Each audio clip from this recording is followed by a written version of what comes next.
Hey, I want to do a quick review on these planer boards from Offshore. These are side planer boards. I believe they're like OR18s or something like that. But these are kind of their standard size planer boards for pulling around crankbaits and spoons for salmon fishing, walleye fishing, whatever you may have it. So let me show you a little bit about how these work.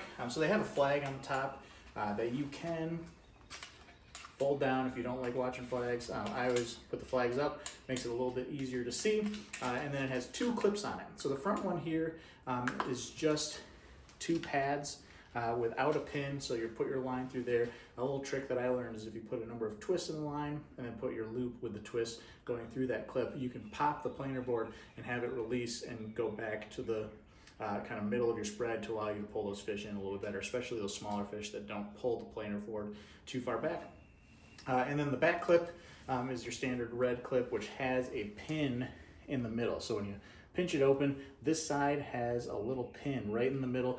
You want to make sure that you get your fishing line behind that pin so that it doesn't fall off this planer board. So I use this planer board primarily with 10-pound mono. That's what I use to pull my walleye crankbaits and my salmon crankbaits.